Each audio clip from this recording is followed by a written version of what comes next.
और 15 आर्टिकल में क्या लिखा है?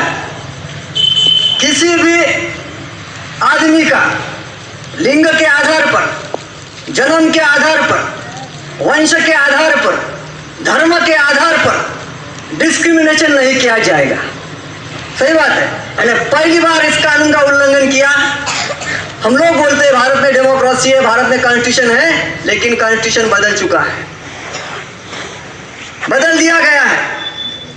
इसकी जानकारी सब लोगों को होना चाहिए, इसलिए ये प्रोटेक्शन हम लोग कर रहे हैं।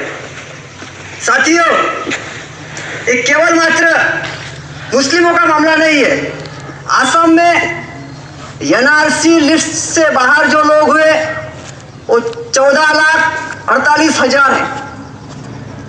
असम में एनआरसी लिस्ट से जो बाहर है वो 14,48,000 है। उसमें से केवल मात्र 5 लाख जो लोग हैं वो मुस्लिम है।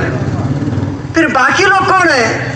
तो बाकी लोग SC schedule caste, ST schedule tribe, OBC other backward class, जिसको ये लोग हिंदू कहते हैं।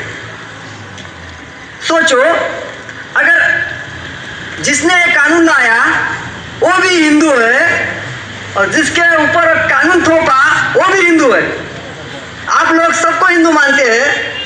मैं आपको सवाल पूछता हूं, दबाने वाले लोग और दबने वाले लोग, जुल्म करने वाले लोग और मजलूम लोग, उनका धर्म एक कैसे हो सकता है?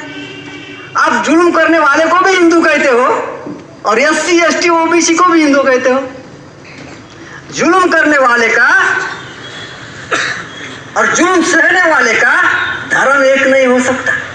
तो पहली बात हम लोगों को समझना चाहिए। इसलिए मैंने पहले बताया कि ये केवल मात्र मुस्लिमों का मामला नहीं है, ये एससी एसटी ओबीसी का मामला है। और आसाम में 5वीं और 6वीं अनुसूची है। और 5वीं और 6वीं अनुसूची क्या है?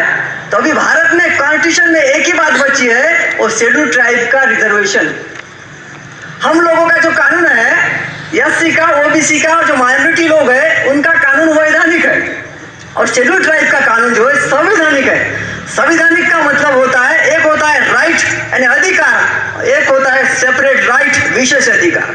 विशेष अधिकार को कभी खत्म नहीं किया जा सकता, ये बात मालूम है उन लोगों को, इसलिए उन्होंने आसाम में लागू किया। और आसाम में 5वीं और 6वीं अनुसूची खत्म करने की साजिश चल रही है। इसलिए मैं आपको अपील करना चाहता हूं कि आप लोग जागरूक हो गए, ये बहुत अच्छी बात है। और आप लोगों की जिम्मेदारी भी है कि एससी एसटी ओबीसी के लोगों को साथ में लेकर चलना चाहिए, तभी हम लोग इस आंदोलन में कामयाबी हासिल कर सकते हैं।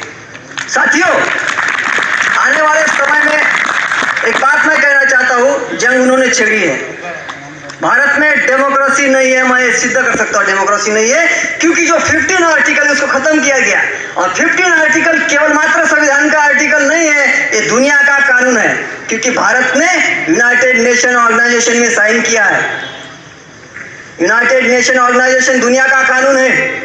संविधान भारत का कानून हो सकता है, भारत का संविधान, लेकिन दुनिया का भी एक कानून है कि अगर अपने ऊपर कोई अत्याचार, अन्याय अत्याचार हमारे देश को लोग कर रहे हो तो हम किधर जाएंगे भाई? तो यूनाइटेड नेशन ऑर्गेनाइजेशन का कानून है और उसमें लिखा है कि जो 15 आर्टिकल है ये दुनिया का कानून है और उसमें किसी भी ह्यूमन राइट, मानव अधिकार का